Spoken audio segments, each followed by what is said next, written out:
Hello everyone! Welcome back again to my YouTube channel. At alam nyo ba, may bago na naman po sa Google Play Store. At ang bilis ng ratings nito ha, agad-agad umangat. Kasi nung dinownload ko siya, nasa 1,000 reviews na siya guys. Medyo marami na rin nakakapansin sa kanya. And this time, nung chinek ko po siya ngayong araw, naku, naging 2,000 yung kanyang ratings na doble. So marami na rin yung nakakapag-download. At medyo nahuhuli na rin tayo guys para i-review itong bagong loan application na nasa Google Play Store. At ang pangalan nga po nito ay si GZ Lend, online cash loan app na under guys ng Gulzara Lending Investor Corporation. So, may 4.8 stars na siya. At yung pwedeng ipaloan nito sa atin ha, is from 2,000 pesos to 50,000 pesos. So, alamin natin guys kung anong meron dito. Kasi accessible to sa karamihan guys. Biruin mo na sa Play Store lang siya. At last update po nito is noong June 15, 2025. So nito lang guys. So check natin kung anong meron kay GZ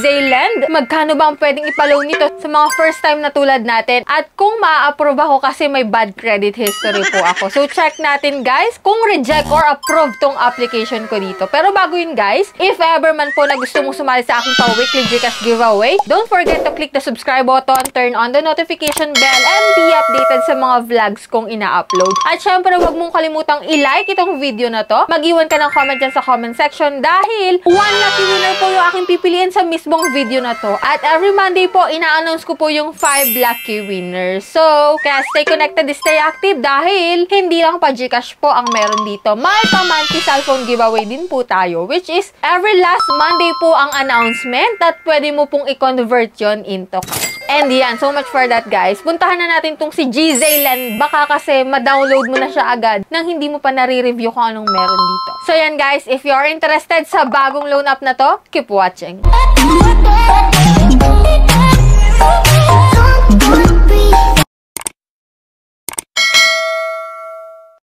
So yan guys, si GZ Lend po is available sa Play Store. As of now, wala pa po siya sa App Store, no? Kaya stay put lang po dyan sa mga iPhone user. So ito guys, si GZ Lend, tinry ko siya. Kasi sa mga ads niya, ito po yung nakalagay, no? Just 3 steps, get a loan in simple steps. O, diba? 3 steps lang daw. No hidden fees. 2,000 to 50,000 nga po yung offer. Fast approval. Get approved in 2 minutes or less. O, diba? Ganda ng kanilang mga nasa ads. Safe and trusted. Pero hindi nakalagay dito guys na SEC registered siya. Wala naman po silang nilagay dito. And yan, i-check na po natin itong si GZ Lend. At yan, in-install ko po itong si GZ Lend. At ito po yung mga nakita ko dito, no? Information collection instruction, which is accept lang natin to.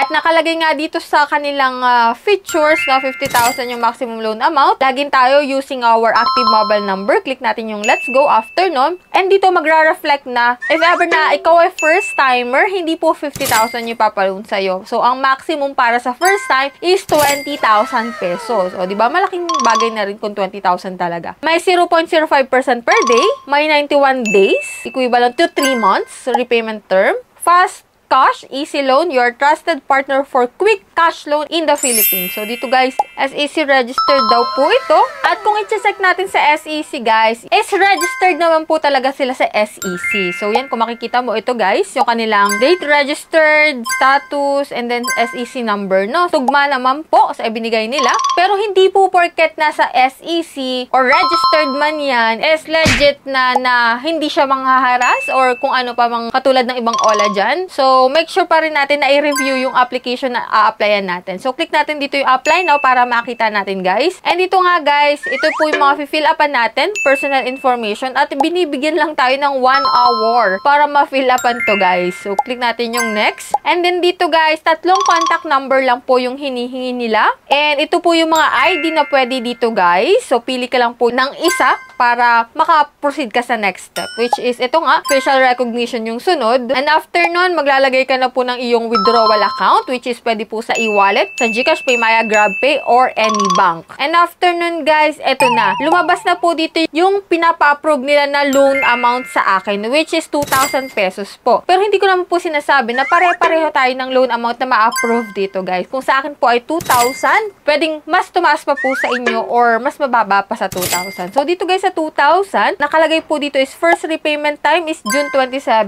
2025. So, nag-apply po ako ngayong June 21, 2025. So, after 7 days, magbabayad po ako, no? So, click to get cash tayo. And iyan nga, guys, may repayment schedules po sila dito na sinasabi, which is, may tatlo kang period, which is ito nga, June 27 yung una, 1,199 pesos. Yung second period mo po is July 4, 1,200. Ibig sabihin, nahati siya sa dalawang bayaran, guys, na yung kada period is 7 days ng 7 days. Medyo okay siya compared dun sa ibang loan application na 7 days lang. Ito, guys, is pumapatak na 14 days to pay yung 2,000 pesos ko. Na kung ikukumpara mo siya sa ibang loan application na naglalabasan dyan na puro 7 days lang, medyo okay to, ha? So, yan, guys, reviewing po yung aking application.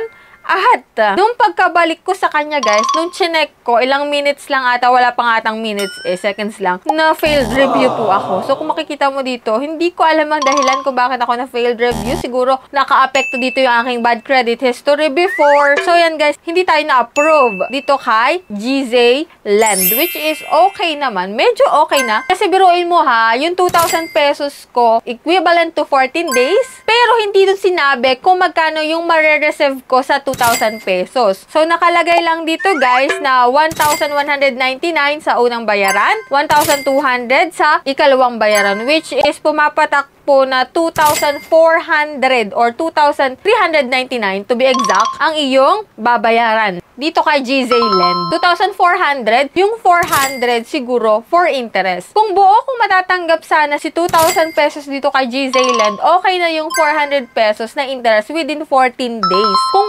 okay. Kaso hindi natin siya nakita kasi hindi tayo na-approve. So for those dyan na nakapag-apply na at na-approve kayo dito, guys, kay GZ Lend, pakishare po ng inyong experience dyan sa comment section. Kung legit ba na 14 days to pay siya, which is buo mo bang marireceive yung 2,000 pesos or kung ano mang amount, kung magkano mang amount yung na-approve sa'yo, tapos ganito lang yung interest. So, let me know dyan sa comment section para at least magkaroon pa ng idea yung mga bago pa lang magte-try nito kay GZ Lend. Para at least malalaman nila na go pa rin ba sila mag-apply dito or hindi na. Kasi dito, guys, sa akin, hindi ako na-approve. Pero napakita naman yung repayment period, which is 1,199 sa first period, 7 days. Second period is 1,200 pesos ang aking babayaran. So, that's it. Yan po yung ating review about dito kay GZ Lend ng bagong-bago dyan sa Google Play Store. So, yan. May katanungan pa kayo dito about dito sa vlog natin. Comment nyo lang po dyan sa baba para mabasa ko. So, that's it. Sa mga hindi pa dyan nakasubscribe, i-click mo na po yung subscribe button, turn on the notification bell para updated ka sa bagong usapan natin tungkol sa mga bagong ola. So, that's it. Bye-bye na muna for now, guys. See you on my next vlog.